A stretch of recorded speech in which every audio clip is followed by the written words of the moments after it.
다시 한번 뭐 누누이 강조하는 하나의 아니다. 이거를 하기 전에 미리 해야 되겠다.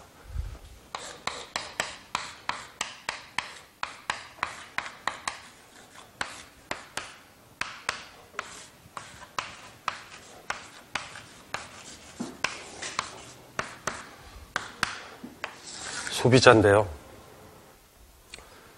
그러니까 이 사람 보들리아르의 가장 큰 공헌 중에 하나는요.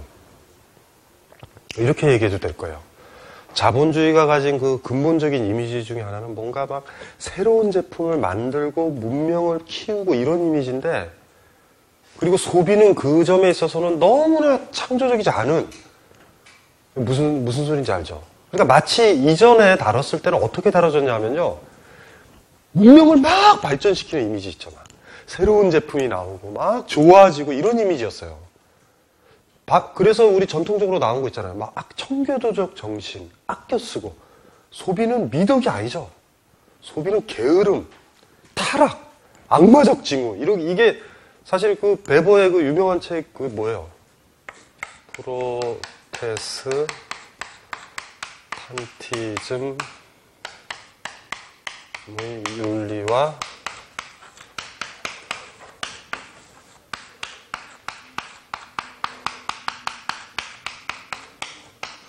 중요한 책이에요. 굉장히. 예. 베버라는 사람을 그냥 완전히 띄워놓은 내용의 요진즉슨. 이게 놀랍게도 어떻게 쓰였냐면요. 기독교가 없는 나라는 자본주의가 발달하지 않아요. 기독교가 가진 그 청교도 정신 있죠. 특히 프로테스탄티즘이 가진 그 청교도 정신의 절약과 검소 있죠. 그러니까 소비와 반대되는 그 행위가 자본주의적 부를 낳았다고요. 우리 부모님도 그거 가지고 있다 아시죠? 절대 안 쓰기. 그게 전형적인 거예요. 그래서 동아시아 사람들한테 있죠. 초창기에 좀 돈 좀 벌려는 사람들이 왜 그렇게 상류층 계열이 기독교에 믿었으며 미션 스쿨이 막 등장을 했고 막 기타 등등 그런 것도 사실은 맥을 같이 한다라고 보면 돼요. 지금도 우리 사회에 통용되죠. 아까 나왔던 소망교회 같은 거. 부유한 사람들이 가는 그 교회의 이미지.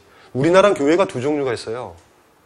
그러니까 옛날에 어느 석사학위 어떤 학생이 무슨 제가 쓴 책을 보고 아이디어를 받았다고 해서 논문을 하나 보여줬는데 전혀 저랑은 상관없는 논문을 하나 보여줬는데 요진즉슨 강남에서의 교회와 강북에서의 교회는 달라요. 강북에서의 교회는요. 이 세상이 너무 힘들기 때문에 구원을 받으려고 힘들어서. 근데 강남은 사교 모임. 성격이 확연히 다르다라고 이렇게 분석을 한 거예요. 거기 있는 뭐 여러 가지 문제 있죠.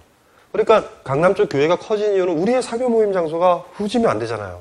좋아야 되고 주차장 완비돼 있어야 되고 뭐 이런 거 있잖아요. 그래가지고 지금 이게 하나의 갑자기 그 생각이 난다.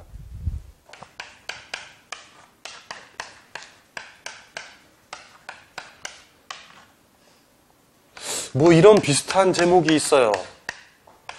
이거는 지금 아마 인터넷에도 안 나올 거예요. 상인정신.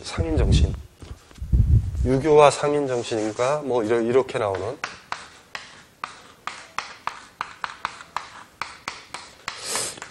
유학사상가? 뭐, 그 정도 되나? 이런 비슷한 어쨌든 제목이에요. 중국의 학자가 쓴 책. 왜 이거 썼는지 아시겠죠? 유학에서도 자본주의 발달 가능하다. 동아시아에서만 자본주의가 극도로 발달하죠. 사실은 이게 맞으면 발달하면 안 돼요. 순서가 어떻게 돼야 돼? 교회 받아들이고 독실한 신자 되시고 그 다음에 돈 벌고 이 순서가 돼야 되잖아. 프로테스탄티즘 정신의 밑바탕에 터서 자본주의가 올라오는 거예요. 그래서 사실은 막스 입장에서 반대죠. 이건 오히려 정신적 힘이 자본주의란 물질을 마치 그 간접론적 순서 있잖아요. 정신의 어떤 부분들이 물질화되는 태초에 하나님의 이슬람에 있는 것처럼 순수한 정신에서 물질로. 그래서 이제 아류작이 하나 나온 거예요. 뭐 이거와 상인정신 이래가지고 명나라 청나라 때 있죠. 상인이 굉장히 많이 발달해요. 실질적으로 중국에서. 그리고 이제 일본도 뭐 하겠어요. 에도 있죠. 에도. 경도. 도쿄. 도쿄에 상인 발달한 거 가지고 막 글을 쓰는 거예요.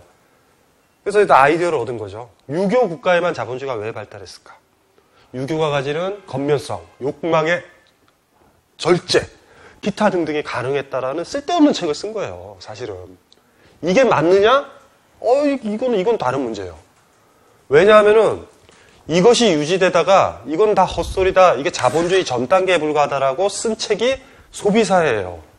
이 책이 왜 중요한지 알죠? 이 책이 나오면서 배보도식은 그냥 붕괴가 된 거예요, 사실은. 일찌감치. 테마가 뭔지 아세요? 소비가 돼야지 생산이 된다라는 거예요. 소비가 생산적이다라는 놀라운 테마를 만든 거예요. 옛날은 생산을 해놓고서 제국주의가 왜 발생하죠? 과다한 생산품의 소비 시장이잖아요. 원료와 소비 시장 아니에요. 사실은 소비가 중요했던 거예요. 소비를 할 수 있고 그런 사람도 있죠. 그런 지역을 찾기 위해서 식민지가 개척이 되잖아요, 사실은. 만약에 소비자들이 없었다면, 가능한 소비자들이 없었다면 자본주의는 그렇게 커지지 않아요. 사실은. 그 당연한 거를 이제 이론화한 게 이 사람이에요. 자본주의의 핵심은 어디에 있다? 생산이 아니라 유통에. 그러니까 소비 과정에 있다라는 거죠. 소비 과정에 있다. 자본주의의 모든 발전은 여기에 있다라고 생각해서 쓴 책이 이거예요. 이 점에서 보드리아르의 소비의 사회라는 책은요, 베버와 이렇게 딱 붙여놓으면 강력한 책이 돼요. 어떻게 얘기해보면. 그리고 모든 윤리가 달라지죠. 소비사회 윤리의 핵심이 뭐예요? 우리가 듣는 거 있죠? 개성의 분출, 욕망의 발현, 싸라! 이거잖아요. 그게 핵심이잖아요. 그게 와서 우리가 알고 있는 포스트 모던적인 분위기라는 것들이 사실 소비사회 지평에 들어가 있어요. 저는 거부하는 건 아니에요. 우리의 개성이 발화되고 공동체에서 벗어나고 이거 좋은데 그 벗어난 게 왜냐하면 소비를 촉진시키기 위해서 벗어났다면 문제는 좀 다른 거죠. 이성의 간지라는 해겔의 표현으로 생각해도 돼요. 자본주의는 자기가 계속 팽창하기 위해서 소비사회를 만들었지만 그 결과로 인간이 슬슬 자유와 개성을 얻어나가는 과정일 수도 있다라고도 읽어도 돼요. 해겔의 표현대로 보면 자본주의의 간지, 이성의 간지일 수도 있겠죠. 그래서 보드리아르의 소비사회는 굉장히 사실 혁명적인 거예요. 여기서 중요한 거는 뭐냐면 아까도 얘기했죠. 이 두 가지 책에서 똑같이 주장한 게 금욕, 개성 억제. 일본의 자랑이 뭐예요? 우리나라 삼성그룹의 자랑이 뭐예요? 문호조 아니에요, 문호조. 우리는 가족인데 무슨 얘는 돈을 더 많이 줘요. 일본도 그 노조 같은 거 초창기에 있다가 없어진다고요. 무슨 소리인지 알죠? 개성의 발현하는 거. 욕구 얘기하지 말라는 거예요. 우리는 같이 간다. 수신제가 치국평천하처럼 하나의 거대한 유기체로 같이 가는 거예요. 그러니까 금욕, 개성 억제 이런 기타 등등 있죠. 대를 위해서 소를 희생하고 이런 건데 소비사회에서는 그런 건 아니에요. 그건 저주받은 행위예요. 그 윤리를 따른 인간은 아주 나쁜 인간이라고요, 사실은. 그래서 이게 보드리아르의 소비사회라는 논의는 아까도 얘기했던 윤리가, 지금 우리 시대의 윤리가 그거예요. 욕망 해방, 개성의 분출.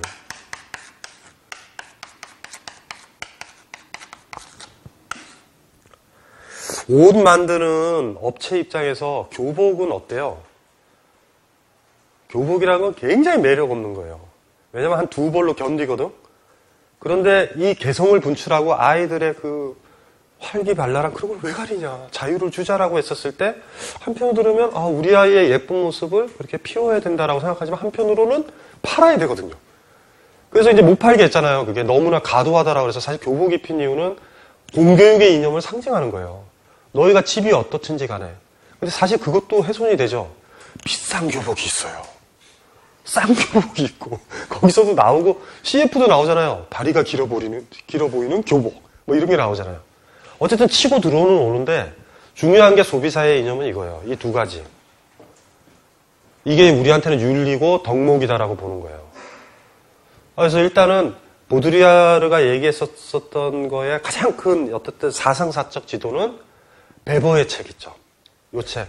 프로테스탄티즘 윤리가 자본주의 정신이라는 거. 거기서 얘기했었던 어떤 윤리적인 측면만 보더라도 우리 인간한텐 다른 윤리가 요구된다라는 거, 그거에 대한 지적과도 매치가 되는 거죠.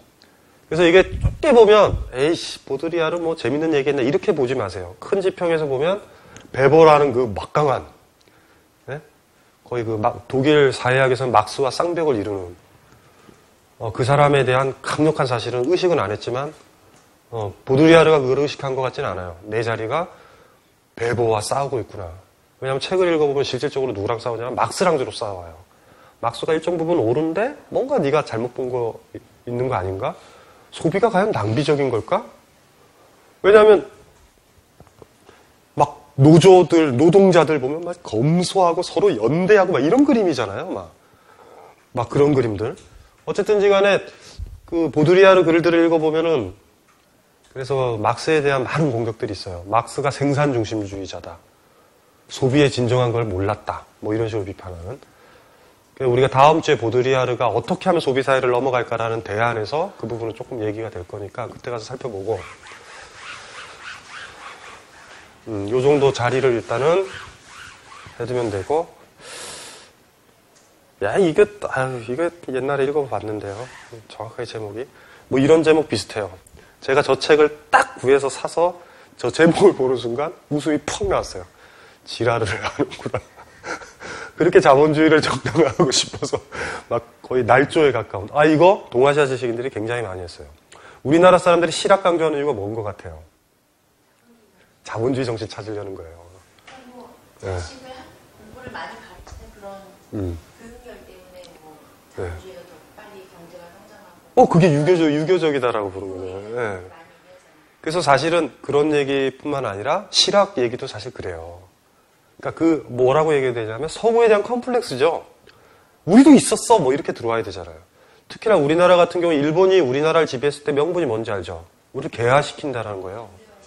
그러니까 우리나라의 모든 민족사학자의 최고의 화두가 뭔지 아세요? 우리는 개화할 수 있는 자생력이 있었다를 증명하면 돼. 그러면 일본은 부당한 게 되잖아요. 그래서 막 그렇게 많이 썼었던 그 서울대 국사학과의 그 선생님이 뭐더라? 이름이 고종시대 재조명이라는 책을 쓰신 분인데 동경대생을 위한 한국사 강의 뭐 이런 거 쓰셨던 분 있죠. 고종이 계명군주다. 그런 거 쓰셨던 게 지금 올해나 작년쯤인가 대학원장 하셨죠? 왜 직책이나 책은 다 기억나는데 이름은 기억이 안 날까?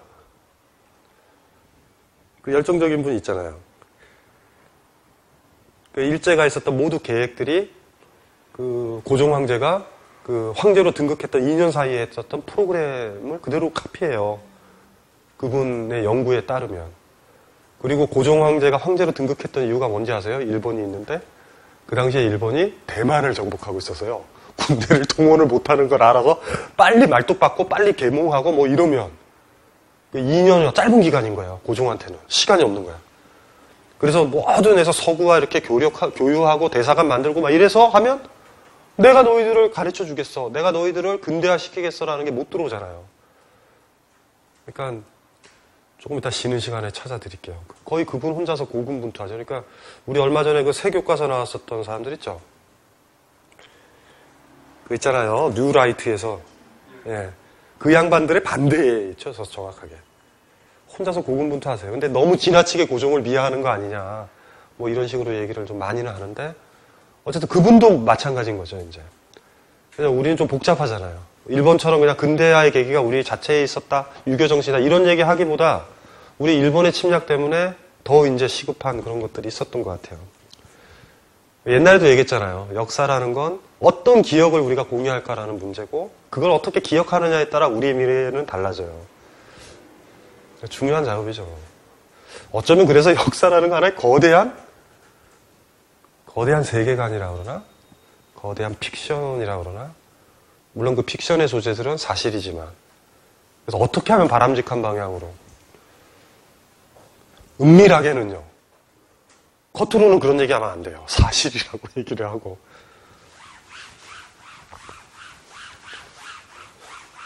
모든 역사는 현대사라고 그러죠. 그래서